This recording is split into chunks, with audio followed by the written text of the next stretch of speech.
Welcome to the Artist Academy podcast, the audio version of our Facebook Live series, Art Talk Tuesday. I'm your host, Andrea Earhart, and I am so excited that you're here to catch the weekly replay of my laid-back yet very inspiring conversations with other full-time professional artists.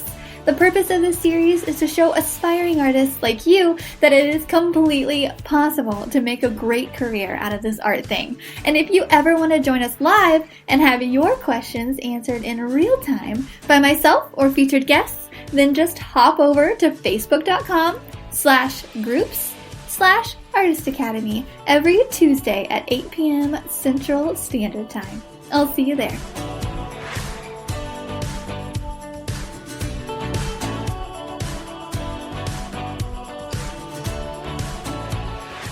This episode is sponsored by the Artist Academy Advanced Membership, a program for artists who want to up-level their art game by taking it from a hobby or a side hustle to a full-time art business.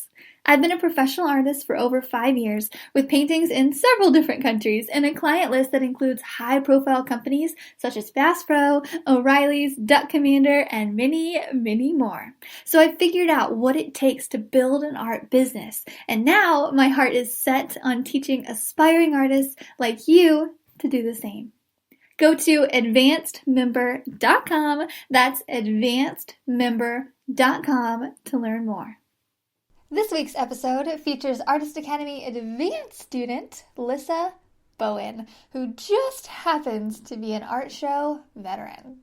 Lyssa has been with me since the very first day I opened the doors to the Artist Academy, and I have to brag on her for a quick second due to the fact that this woman works her buns off to achieve her goals. She is a complete rock star of a student, and today I wanted to get her on to talk about something that I know very little about, which is art shows. The majority of my sales are done online, yet I get so many questions from artists and students about what goes into the whole process of signing up, setting up, and selling at an art show. Lyssa has been doing shows in Florida for the past 2 years, so her knowledge is pretty thorough on this subject, and she offers plenty of tips and tricks for anyone who's thinking about trying out this strategy in 2020. And Lyssa highly, highly encourages it. But let me know what you think about this week's episode with Lyssa Bowen. Maybe just introduce yourself just a little bit and tell them maybe where you are and just a little bit, like a brief summary of Lyssa. Yeah, absolutely. So I am a full-time artist and I'm located in Cocoa, Florida.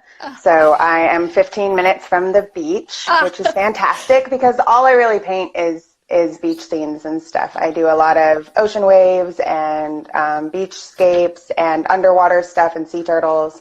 So it really works because I've got a lot of inspiration going on. This is all I do. I do it full time. And that was like I was baby stepping into it a couple years ago. And then earlier this year, unbeknownst to me, kind of picked me up and booted me without really asking into full-time artistry. There was a big change. And so I lost the secondary income and I needed to be the only income. And I was like, well, a lot has already changed and I don't want to lose my art over this and everything. And all of that, I want to say, happened right about the time that you opened the Advanced Academy. And I was like, oh, look, that's good. And at first my brain, which was freaking out, because I went from just kind of like working and doing the baby steps and somebody else was taking care of all of the big finances of the house, that all I had to do was just kind of paint and work. And I didn't have this like pressure or speed that I had to do.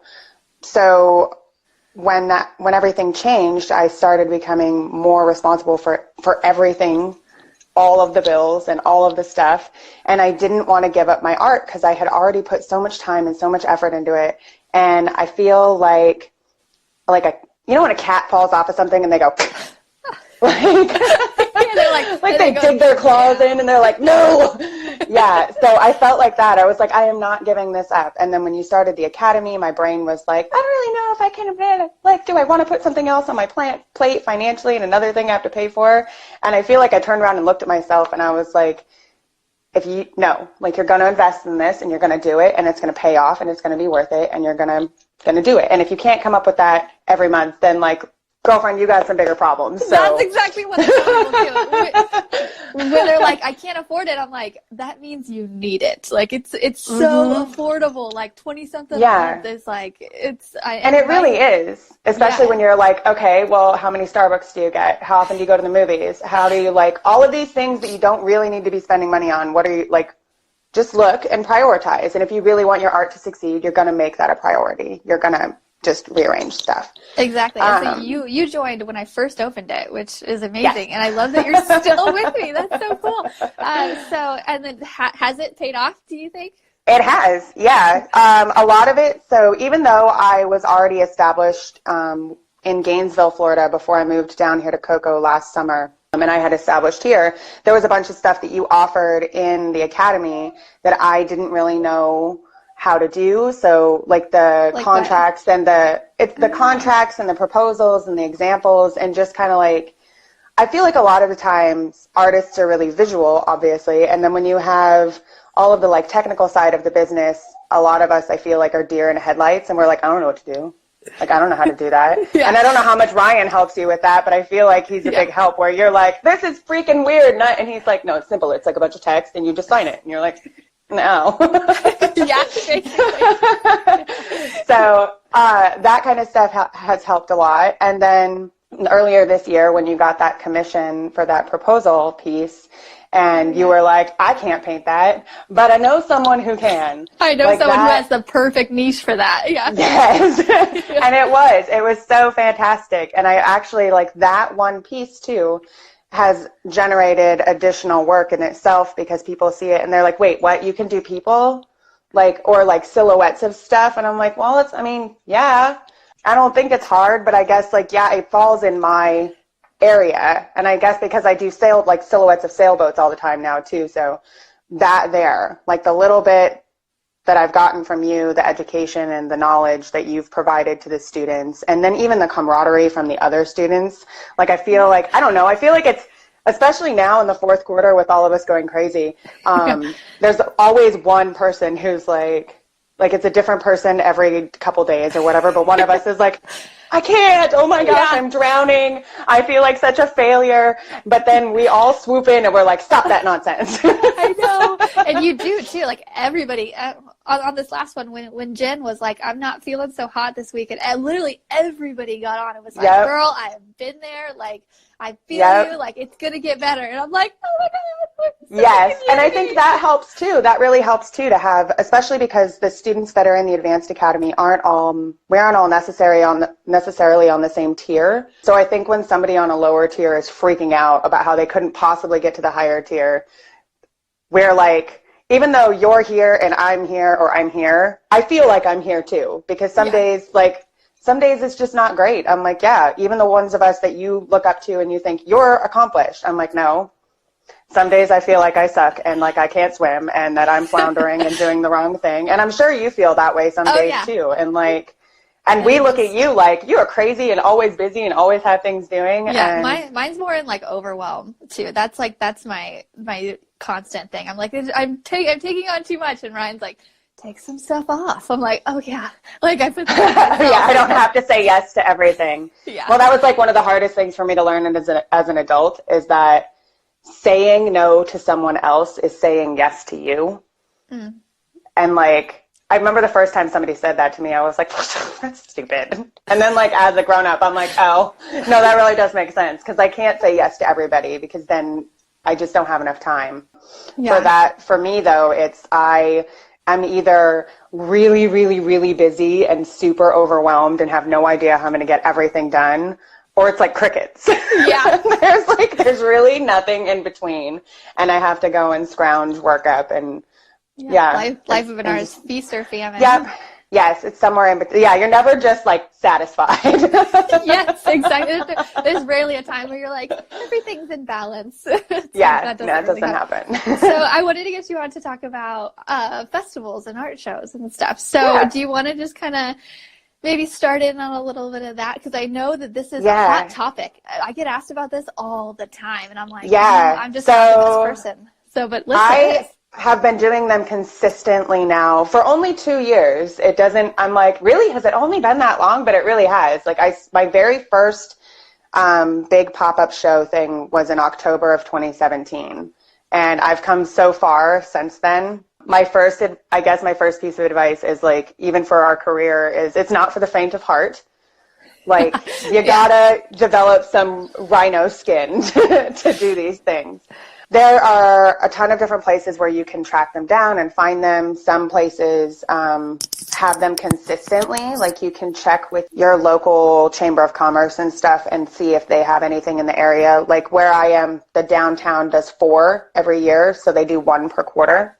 Okay, so well, technically we do 2 in the 4th quarter, but...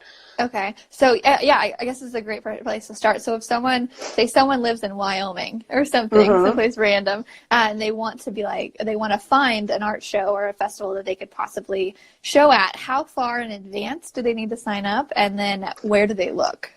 So how far in advance depends on how big the show is and how popular it is. I have shows that I sign up for 9 months in advance. Okay. And then I have shows that I sign up for 2 days in advance. So it really just depends on how big the show is. So the best place to go and look for it is this website called wheretheshowsare.com. Okay. And so you can see everything without paying the subscription. I mean, you can see like the shows, but you can't get any of the information on how big it is, how many people are going to be there, what the due date is, what the booth fee is, what the traffic's going to be like. You can't see the reviews on the shows or anything like that unless you pay the $50, it's a year, $50 a year subscription. And that gives you access to every single kind of art or craft or arts and crafts or fine art or fine crafts or whatever iteration of that you want across the nation, the entire country. Wow. Yeah. It's like a gold mine for that stuff. So definitely if you want to get into the art shows, do that. And then that's going to tell you where you can apply. Some of them have their own connections that you email them, or they have their own websites that you go through, or they have like a sister website that you go to that, and that organizes all of the applications. So for that, it's festival.net or Zapplication. So it's application with a Z in front of it. And that keeps all of your stuff organized in a digital portfolio. And okay. Go there. So say I went on there and I found one that's in the summer, so 6 months in advance, and I'm like, I want to apply for this one. You can just apply. What is the application process like? So the application, some of them are going to be online, and some of them are going to be, you have to print it out as a PDF, and some of them you'll pay online just the application fee, which is you're paying a jury committee, which is a bunch of stuffy old artists with degrees who look at your work and decide if you're good enough. Is it really mostly that, or are there some modern places, or like there's some that aren't juried and stuff, and some that are like some of the places that are put on by like Elks Lodges or Lions Clubs or stuff like that, that they have less stringent requirements. But you're going to go on, and every single thing is going to ask you what your name is, what your kind of work is, and where you're located, and all of this nonsense. And then it's also going to ask you to provide pictures of your work, which is going to vary depending on the type of show that you apply to. So some of them, they're just going to want a picture of your work, and they're going to want varying degrees of the different types of work that you do. The fancier juror shows are going to want work that goes together. Okay. So like a series. Yeah, a series. They don't all have to be from the same series, but they do get kind of weird about like what you're displaying. Some other ones want you to display they want you to show a picture of you working. They want proof that you made it. Oh, okay. And I have plenty of those posed photos of me working. Yeah, so I have, every time that I'm at a festival and a newspaper comes by and takes a picture of me, I save it. Because I'm like, haha, and it's perfect for, look, I am creating it, and I'm at a show, so look at me. And then they also want a picture of your booth setup.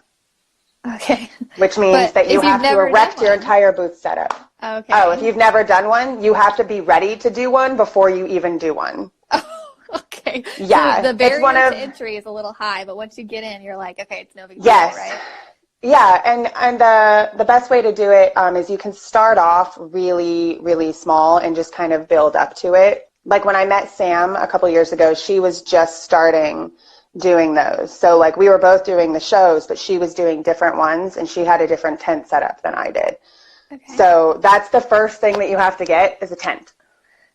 Okay. Tent and tables. Where do you buy a tent? Where do you like Home Depot? You can get them pretty much anywhere. If you want to start immediately, you just need like a pop-up beach canopy thing. It just needs 4 legs and a top. Okay. That's all it needs. Easy. And that's going to get you into the smaller, less regulated craft shows to at least get your work out there and start making a presence for yourself. Most of the upper tier shows are going to want a white tent with white walls. Oh. Because you set up for 2 or 3 days at a time and you need to be able to close the tent up. So it's the same canvas top as walls so that you can zip it all shut with all your work in it overnight. Is that all white thing a Florida thing, or is that like so far, yeah, it's definitely a Florida thing, but from what I've seen, it's also a everywhere else thing. The only thing that's going to change at that point is the shape of the tent. Okay. Like some of them are going to be like the pyramid tops, yeah. And some of them are going to be domed, and the domed ones are really nice, but they're also very expensive. You can get the white tents you can get at Sam's Club, you can get at Home Depot, you can get on Amazon. Mine came off of Amazon, and it's just an industrial easy up. Okay. That's where you've got to start, and that's going to run about $200. Woo! Like okay. right off the bat. Oh man. Like unavoidable. It's all worth it. Okay. Yes. So that was my couple years ago. That was what I told my parents I wanted for Christmas. I was like, I want this tent. Perfect. Yes. So you need a tent to start off with, and then at that point where you start kind of varying is it's going to depend on what your medium is. If you're a sculptor, a jeweler, or a painter, or any sort of 2D artist. Okay.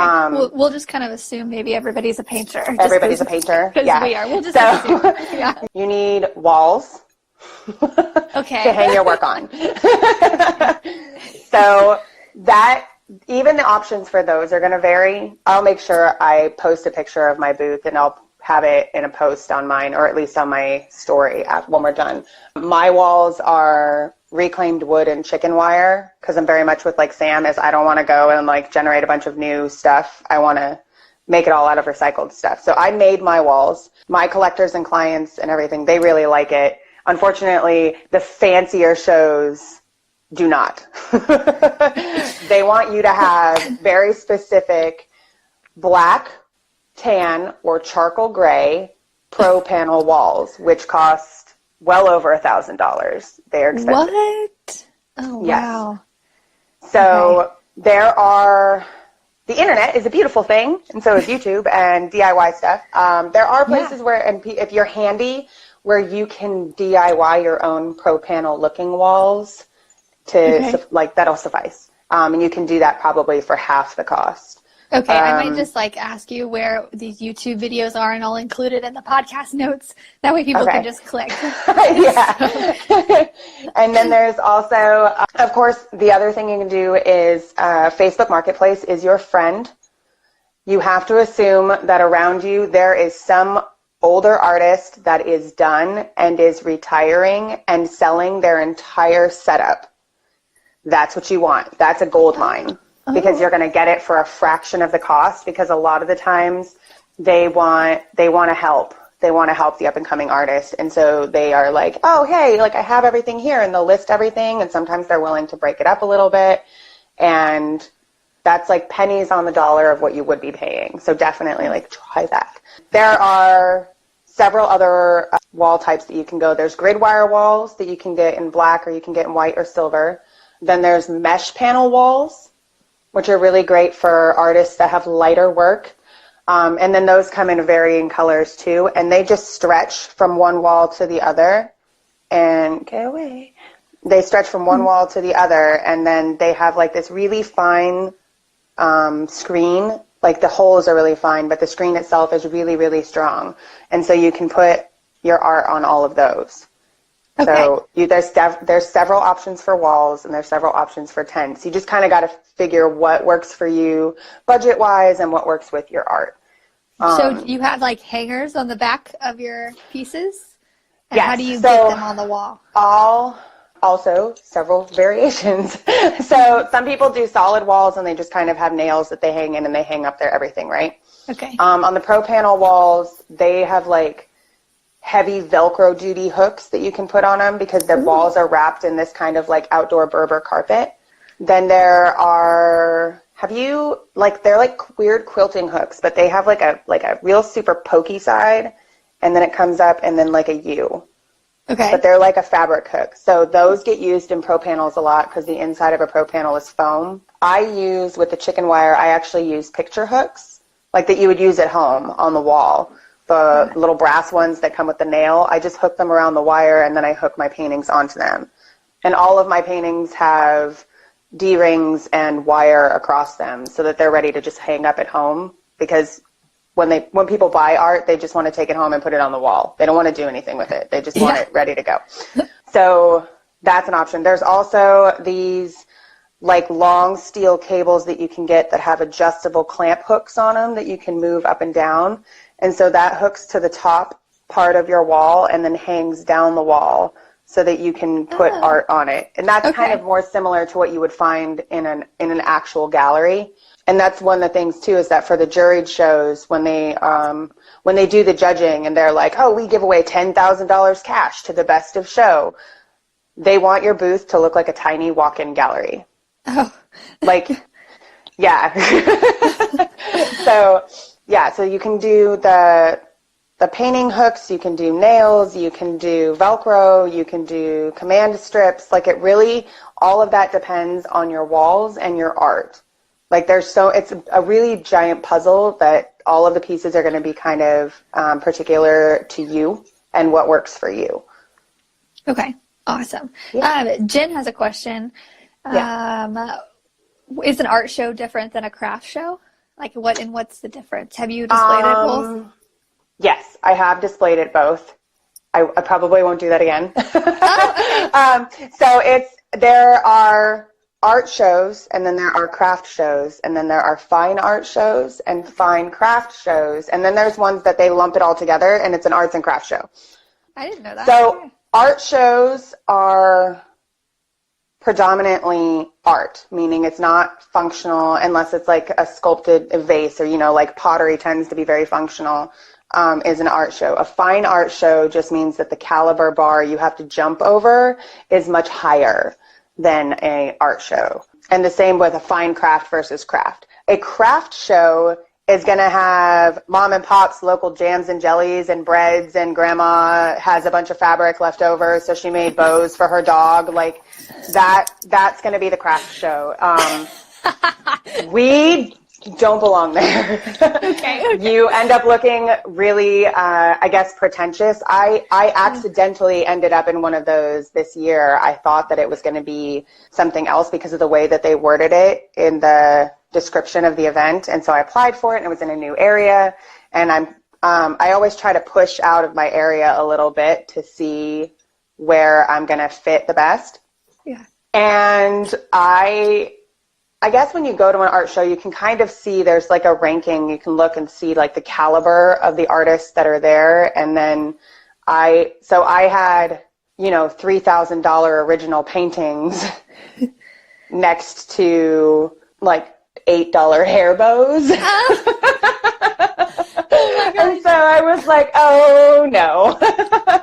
And then so even my prints, which aren't framed or anything, the prints that I take to the shows start at $20. That's my bottom line pricing. And so even at that point, I was double at my lowest what the lady next to me at her highest was. And I was like, well, nope, that's not going to work. So my best advice for that is before you apply to a show, if you can, go to it.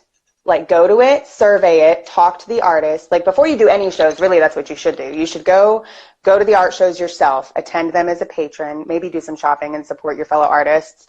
But also, find people who do the same kind of work as you and ask them. they, more often than not, they will be so willing to help you and give you the same information that I'm giving you right now, but they'll give it to you in person, and then you can kind of connect with them, and they'll help you figure out where to go. And then they'll tell you too, they'll be like, oh no, this is, you know, I've done this show for the last 5 years, and the last 3 years it's been steadily declining, so I probably won't come back next year. Like, you want to find out who the veterans are, who the new people are, who's happy, who's not happy. Also, look at the median age of the artists. Like, what's the age? I had a show again last month. That's a really high caliber show. I was in a great spot, and everybody was great, and the art was great, and everything was beautiful. I also brought down the median age of artists by a lot, because I was the youngest. Yeah. By a lot. Yeah. And so the downside there was it kind of gave off like I was the new kid on the block. And so everybody was kind of like, oh, you've never been here before. Like, why are you here? Like, what are you doing? And it's like, they liked it, but it's all like, I'll have to go back another year to see if it's still that way or if it's not. Some of the best advice that I've gotten from artists when I've gone and had those conversations with them is you have to give every show 3 years. Oh, okay. Before you write it off. Because you gotta make sure, because especially like, you can never know. The shows are always different. Even though you do the same show, I had one that I did in October, and this year was my 3rd year on it. So my first year was great. My second year was less than great. But it was in Gainesville, and that's where the Florida Gators play football, and football is really, really big in Florida, like huge. And it was the one weekend that there wasn't a game. And when there's the one weekend that there isn't a game, the entire county is like, let's do all of the things right now. We'll do them all this weekend so that we're not competing with football, except then they're all competing with each other. So that one wasn't that great. But then I did the same one this year, and it's the best show I've ever had. Like, I was like, oh, okay. Okay, so yeah, that's a lesson. Okay, so don't write one off just because it's your first year. And probably the first one you do is probably going to be one of the worst ones, too, because you're just getting a feel of how to set up. You're just getting a feel of how to talk to people in person, too. Yeah. And so could you give some tips on how to get people who are just kind of strolling by to take an interest? Do you let your art do the talking? Okay. Work live.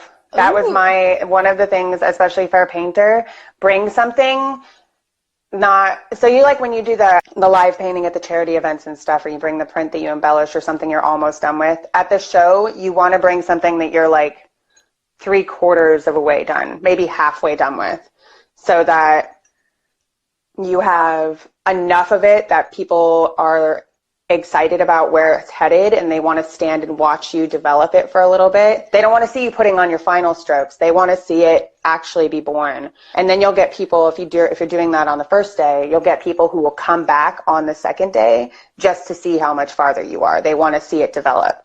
And also probably gives you something to do other than it gives you something to do. Yes. It gives you something to do and something to keep your mind occupied. I'm an anxious overthinker. So I take something to work on, because otherwise I sit there and I'm like, oh my gosh, nobody's coming into my tent. And I'm like, do they like me? Do they like my work? Like, what am I doing? I'm wasting my life. I shouldn't be here. This is ridiculous. No one's going to buy anything. How am I going to feed my kids? And I just think like you do. No, I think anybody in that position, like all of our minds would go the exact same way. Yeah. And so when the unfortunate thing about that is when you start thinking that way, you start putting out that kind of like swirly, negative, don't come talk to me because I'm a ball of blah. Yeah. So when you have a painting to work on, it gives you somewhere to focus that. And then because you're working, you look interesting, people want to come up and talk to you. And it's really funny because they'll always be like, oh, I don't want to interrupt you. I was just watching. And you're like, no, it's fine. It's fine. Like, this is why I'm doing this. So, yeah. To get you. What about music? And you just engage with them. Do you play music? Or is that not a thing in shows? Some artists play music and some don't. I personally don't, especially if there's live music provided at the thing, because then you're in your competition with the other music, and it just kind of ends up being noise. Yeah. And I think that people have very particular musical tastes. And I'm always afraid that I'm going to like make somebody go away from my tent just because they don't like the music I'm playing. So okay, yeah, I don't true. do that. True. Just play like classical. Yeah, so you just say, you just kind of engage with them or anything. There's some artists who are really super selly and like jump down your throat and are like, oh, this is my art, blah, blah, blah. And like, I'm not one of those. I'm like, hi, I'm the artist. If you have any questions, like, please feel free to ask. That's my sales pitch. Okay. And like, I even say that's my sales pitch. I'm like, I'm not here to bother you. You're here to look at art. And if they engage with me after that, then I engage with them further. Okay. And I don't post the prices of my paintings in the booth. You don't? Okay, why? No. Because I'm always hanging originals up on the walls, and my small originals start at $150, and that tends to freak people out and they run away. Because they look at it. I mean, you do. When you go shopping and you are shopping for clothing, how many of us go and we go, oh, I really like this dress. And then we pull the tag out, we look at it and we go, oh, like, I did like it. And you put it, and then you never look at it again.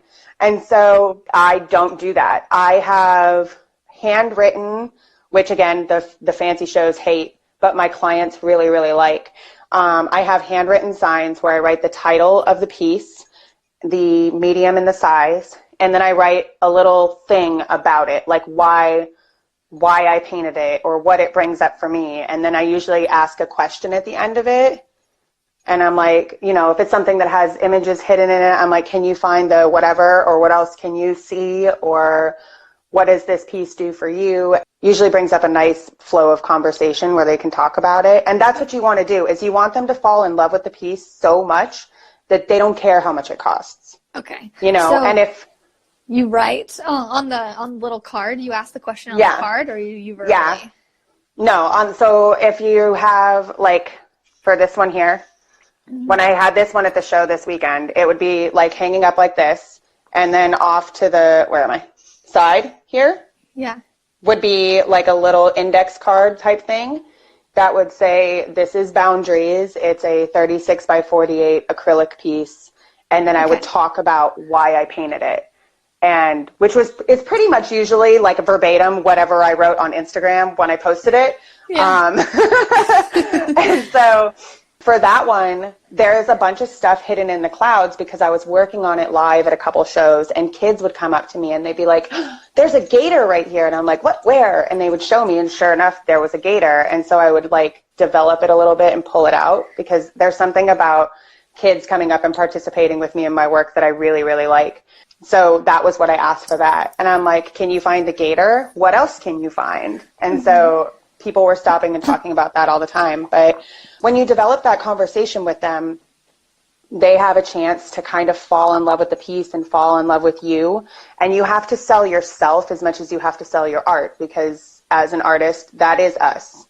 Like, this is me. Part of it is, it's me. And so you have to like both. You have to connect with both to want to buy the art. And a lot of the times you get them to fall in love with the piece enough, and if they can afford the original financially, then they just buy it. And if they can't, if you've done your job correctly, they buy a print. Because they love the piece and they want it in their home and they want to be able to look at it every single day. They commit to it no matter what. So yeah, you can't hand me $5,000, but you can hand me, $60. And that they don't feel so bad about. Okay, so they'll ask, like, hey, how much is this piece? And you'll say, will you say it both at the same time? Like, well, the original is this, and then wait for their response? Or do you say the original is this or the print is that, and give them both options up front? I usually give them the original up and then tell them I have prints available. Okay. Because I have prints available in varying degrees. Okay. And so I'm just kind of like, if you like it that much and you can't afford the original, let's talk about what your budget is, and then we'll see what we can do for you in there. Ooh, I like that. Yeah. Okay. The other thing that can be kind of difficult, particularly with my artwork, is the way that I layer my paint. Printers can't really replicate it. So I can give you a really good print, but it's never going to be as good as the original, because the ink is going to put turquoise paint where it sees turquoise, it's going to put the ink. But I didn't use turquoise. I layered greens and blues and yellows to get that color, you know? So it's not going to be the same, but it's, a lot of people don't really care unless they're avid art collectors. And then if you get an avid art collector, they generally are like, yeah, I don't buy prints. I only buy originals. And yeah. Like, okay. That's who you want in your booth. Yeah. Yes, that is who you want in your booth. And that's, you know, a make or break it kind of thing too. And where that spills really easily into, it takes one sale. That's all it takes at these shows. If your art's priced right, it takes one sale.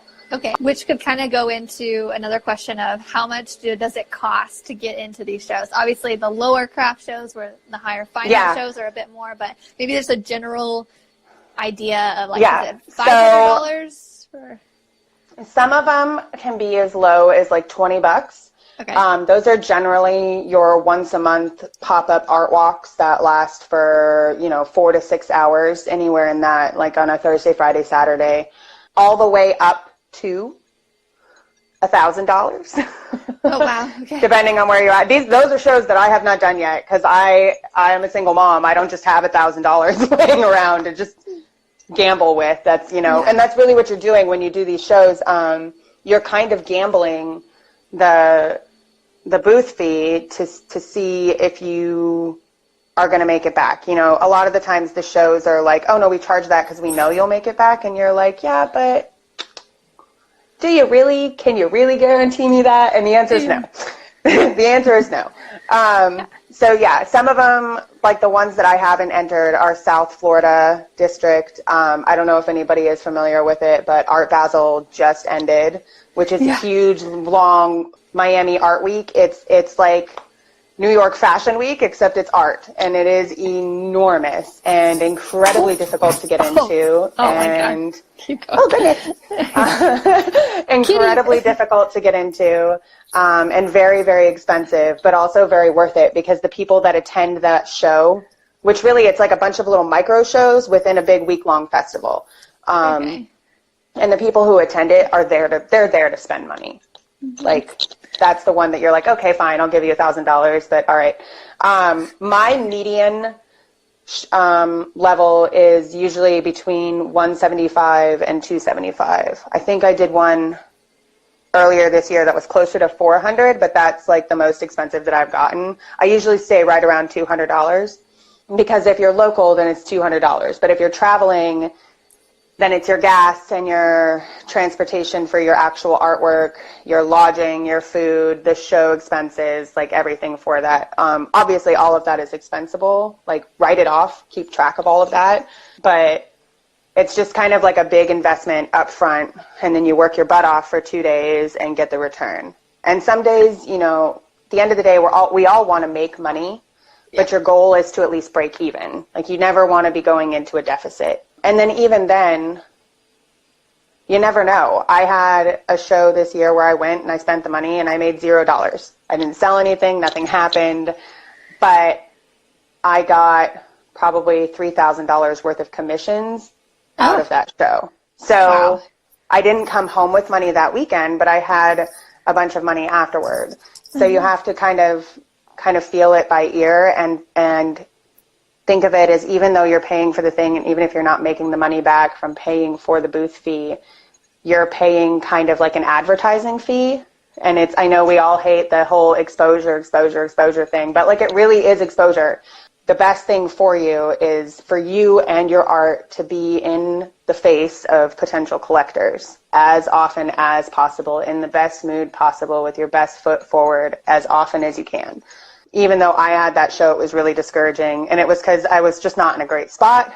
I wasn't in a great spot mentally. The weather was terrible. It rained the whole time. Like, and I can't control that. Like, I can't control the weather, and it was what it was. But after that, it ended up, I got a client that wanted something similar to what I had recommissioned. Like, she wanted me to repaint it in different colors and do that. And then another one was the surfboard that I did. And she was so happy with my work that she's been a repeat collector for the last 2 months. Like, she's come back to me repeatedly.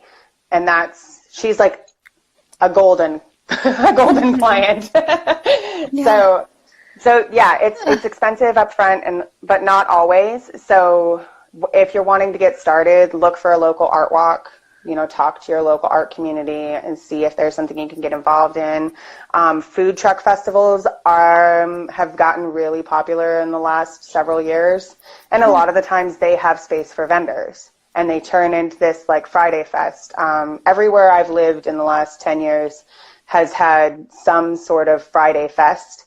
It's one of the Fridays of the month, and it's consistently that Friday every month, and there's food and there's music and there's art, and it's kid friendly and dog friendly and people friendly, and like that's the kind of thing you want to get in on. And just kind of take small stuff. Don't take anything that's more than like $20. Just little things. Okay. Mm-hmm. Yeah, and this kind of moves into Denise's question is, she says that she wants to do art shows in the next year, which is exciting, but how much stock should she have for that show? So that also depends on the show. How big is the show and how much space do you get? So some shows you only get a 6-foot table. Okay. So that you've got to confine to that. For painters, it's going to be, a couple bins of prints and maybe some small items and maybe like really tiny originals that you can put on easels on the table. Those are going to go all the way up to 10 by 10 booths, which are the ones that require you to have a tent. So if you do your 10 by 10 booth, then you're going to want enough art for the walls, and which is pretty much going to be 1 or 2 pieces per panel. So depending on how big your art is. And then I would say probably no more than 2. They're like these canvas manila envelope looking things that the prints go in. Do you know what I'm talking about? I think they're called print stands, but like they're black and metal, and then you put the prints in them, and then that's you want those. And it's not a lot. You would rather be over prepared than under prepared. Yeah, is the thing. Okay. And then it's just schlepping it all back and forth. Yeah. Also, what sells the best? If you could pick out like one thing, originals, prints, mini prints, what's the one thing you think like if you're bringing it, it's probably gonna sell, or does it? Yeah. So it varies where I am and the time of year that it is. I have certain places that I know. I do know for consistency, at least, the town that I started out in Gainesville, Florida, my best product to take there is greeting cards. Okay, so something small. I take thousands of greeting cards with me, and I sell so many of them because they're $3 a piece, and it's predominantly a college town, and the college kids really want to be able to buy stuff and art and support, but they don't have money, so they like the $3 greeting cards and the $20 mini prints, like that kind of thing. So you just have to know your demographic. And unless you're doing it somewhere that you've been established already, you don't know until you try. You don't know until you go. Here, the last show I just did this weekend, it was coloring books and Christmas cards and Christmas ornaments. Like, but if it's the time, you know? And then other places, it's originals. I never know. I just kind of have to go and take and be like, okay. So sometimes when you do a show and it's your first year there, part of it is just going to be, you're going to have to walk it and see what's going and what people are buying. Pay attention to the people who are walking by your tent that have shopping bags and stuff. See what people are buying. And then if you kind of can if you see something that's going by a lot, go find who that is and find out what the price mark is. Because that's going to be like, okay, that's what people are finding acceptable spending at this show. And again, that varies. That's one of the hardest things is like you can get all of your stuff together. And why I said you needed to have rhino skin going to do shows is that they will never be the same. They're always changing. Sometimes it's really fun. Sometimes it's really terrible. Sometimes the people are nice. Sometimes the people are not nice. Sometimes the artists are welcoming, and sometimes the artists are like, excuse you, there's enough of us here. Why are you trying to play this game too? It's, it is not for the faint of heart. There is a lot there's just a lot of variables that are going to be included in every show that you do. Some of them are going to be in your control, and some of them aren't. And all you can kind of do is hope I hate that. All you can do is hope for the best. But all you can do is hope for the best and adjust year to year. So if you go the first year and you don't do anything because you didn't bring enough little stuff, then go back the next year and take less big stuff and bring your little stuff.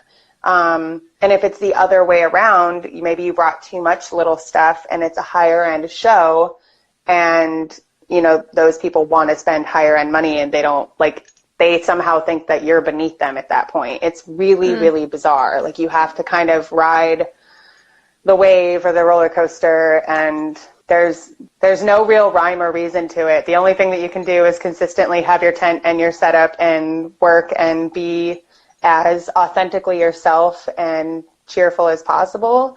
And even if you can't be cheerful and people come in and they ask you, like, hey, how are you doing? You'll be like, well, it was a lot of work to set this up and the weather kind of sucks, but here I am and I'm happy. So how are you? And a lot of the times people will respond to that. You know, we're all human. So we respond to each other's humanity, I think, a lot better. And ultimately the person who's not going to respond to you in a positive way really isn't going to buy your art, because if they don't like you, they don't like your art. It's so true. Like they have to have it's like similar people buy from similar people. You can kind of tell who's your people when you come in and with how much excited they are.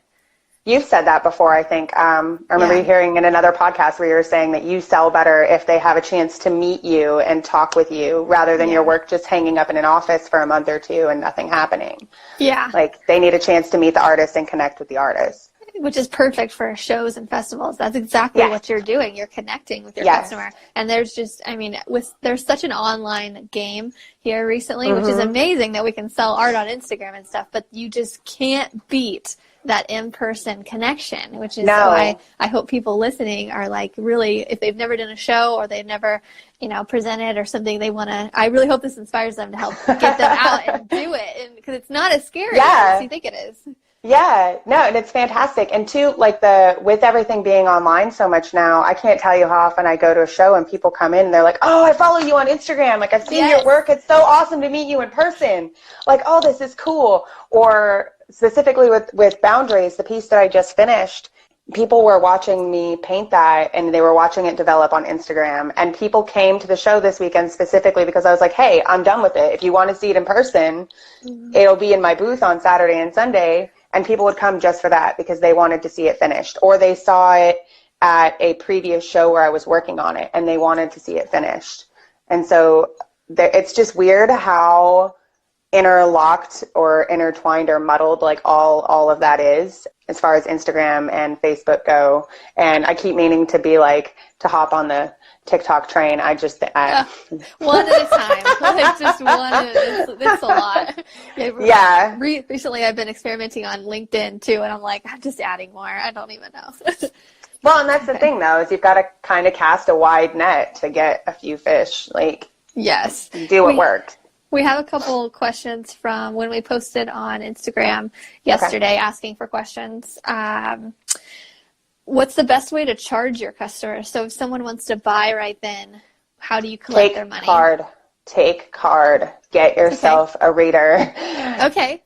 Yeah, so a lot of people don't carry cash. Yeah, so I had Square and PayPal, and I actually just got a merchant reader through my bank and my business account. So if you can do that, that's the best way to do it, I think, because so they sent me a reader. It's a Bluetooth wireless, like it connects to my phone, and it does swipe and dip and tap and Apple Pay and Samsung Pay. It does all of the who's it, what's it's, like any way I could possibly get money from you, it'll take it. And they charge. Does that cost? Does that cost to get it or to run a transaction? Yes. So we get Square, you sign up for Square, you sign up for PayPal readers. They don't charge you for the reader, but they charge you a lot more percentage-wise. Okay. So Square has a percentage charge, and then PayPal has a percentage charge, and they also have a cap on how much you can do, which stinks because it's not a very high cap. And then if you go over it, whatever you go over it, they hold for 30 days. Which is, I guess, nice because it's a savings account you can't access unless you really need that money. And then it's like, hey, okay, fine. All right. But the bank one that I just did, the reader was a one-time $69 fee for me to get the reader. And then it's $5 a month or something like that. But I do enough with it that I'm not going to miss that at all. Okay. And especially because PayPal, I want to say PayPal and Square charge me like 3.2%. And my bank only charges me 2.3%. Yeah. Per transaction, and 10 cents. It's like a 10-cent swipe fee and then 2.3% of the thing, which really isn't that bad. And it's 10 cents if my transaction is $1, and it's 10 cents if my transaction is $10,000. So okay. It doesn't matter. Yeah. It also, it goes directly into my bank account and is immediately available. Square, if you are doing the stuff on Friday, Saturday, or Sunday, you can't have it till Monday or Tuesday. And PayPal, if you have a PayPal card, you can access it. But if you need to move it to your bank account, you have to wait a day or two for the transfer. So have you tried Venmo? Yeah, I have Venmo. Okay. Mm-hmm. Yeah, I have that. I don't use that at the shows as much as I do online. Like when I post stuff online and they're like, oh yeah, I want that. Can I Venmo you? And I'm like, uh-huh. Yeah. Yes, you can. Yeah, you do not want to limit the ways that people can give you money. And like I always joke about it because people come up and they'll be like, well, do you take card? And I'd be like, I would be dead in the water if I didn't. Like, how much cash do you carry on you? Yeah, I think I have $10. Exactly. Yeah. You know, and you get the people, but not me. Like that's, I don't carry cash on me. It's just not a thing that I do. And a lot of people when they go shopping, like they'll take cash as like kind of a deterrent for overspending. But then you get the people who like they took cash and they went over that and then they whip out their plastic. Like, yeah. But yeah, you have to be able to take credit cards and debit cards, Apple Pay, Samsung Pay, any of it. Like you just don't, you want them to buy your art, don't limit them. Just do not limit them to what they can buy and how they can buy it and when they can buy it. Awesome. So Ashley has a question. Do you need an LLC to be at an art show or some sort of official business license? You need an occupational license. Okay. What's that? So like, which you get through your city or your county. Okay, yeah, and that costs. I think here it costs me like $50 or something. Mm-hmm. Is that what it costs where you are? Okay. Yes, you also need to be registered as a sole proprietor or as a business with the state that you're selling out of. Well, with the state that you're based out of, not the state that you're selling out of. That question I don't know for sure though, because I haven't sold out of Florida yet, because that's being a mom and having to go elsewhere is just not something that I'm willing to do right now. Yeah. I want to. It's just a little too much. And then you also need to be registered with the state IRS to collect your sales tax. Basically have an EIN number, all that fun stuff. Yes, you have to have the EIN number that's the EIN number for your actual taxes, but then you also have to be additionally registered with the state for the state taxes. So like, that's paperwork that I still have to do. Mine is coming up that I have to renew it because that one, like your business stuff, you only have to re-register every 5 years, and that one you have to redo every single year. But the nice thing about having that is if you have the sales tax number and you can provide that, you can take it to Michael's or Hobby Lobby or Joann's or wherever you buy your art supplies, and you can show them that, and they will give you a tax exempt ID because you should not be paying sales tax on your items. What? To I make didn't your know art. That. Yeah. What? I did not know that at all. Yep. You should be so you're doing the stuff and you're paying sales tax on the items that you're selling. That means that you don't pay the sales tax on the items that you get to make it. So your brushes, your paints, your canvas, anything like that, you won't pay the sales tax on because you're going to be doing a resell. So you use those items to make your product and then you sell your product, and that's when you pay the sales tax. You pay it back at the end. Otherwise, you're paying sales tax twice. Right. Okay. I didn't know that last year either. So when I knew that this year, I was like, really? And you can use it anywhere. You just kind of have to go in and say, hey, this is what I do. Do I qualify for the tax exempt? It's just like a fun piece of paper, and it has the little Florida ID. And then I have one that's nicer and I display it. because some shows require you to display that you're registered and that you're not like cheating the system. But yeah, you get that, and it's helpful. You have it there, and you have to collect tax. So when I charge them, I don't charge additional sales tax when they pay with cash, because I don't want to have to deal with change, like actual money, metal. But I do charge it when they pay with a card, and then I just go home and I do a bunch of math. But Yeah. Okay. It makes the transaction faster, which makes them happier. So. Yeah, anything to make the customer experience better. And Yeah, faster. absolutely. Awesome. Okay, so what's our maybe like one last question? So if you were just to give like one tip or one piece of advice for someone who's thinking about doing art shows in 2020, what would you say that they must do, or any Don't give up. remarks? Don't give. Okay, I like that. Don't give up. Do not give up. Yes, they are worth it. It just takes a minute to find the one that you're going to be really successful at, and that one may not be where you live. Yeah. Because where my most successful one isn't where I live anymore. It's where I used to live, and I have a feeling that my goal for 2020 is going to be to push my art to the west coast of Florida and down into South Florida, and to get my own behind into Art Basel next year. Oh, nice. Yeah, which might be total insanity. I don't know how I'm actually going to manage that, but I'm going to do it. I love it. Yeah, I say if your goal doesn't scare you a little bit and think you're a little insane, then it's not big enough. Then it's not high enough. Yeah, yes, exactly. Amazing. Well, for all podcast listeners, you want to just say where they can find you, your website and your Instagram or wherever? Yep. So my Instagram is @barefootanddoodles, and it's all one word with an and not an ampersand. Yep. Okay. And then my website is really easy. It's barefootanddoodles.art. Awesome.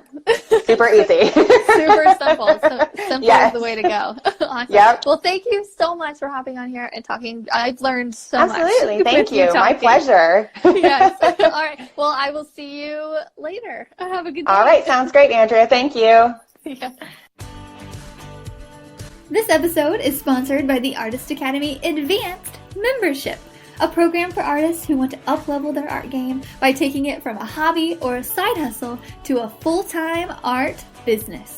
I've been a professional artist for over 5 years, with paintings in several different countries and a client list that includes high-profile companies such as Bass Pro, O'Reilly's, Duck Commander, and many, many more. So I figured out what it takes to build an art business, and now my heart is set on teaching aspiring artists like you to do the same.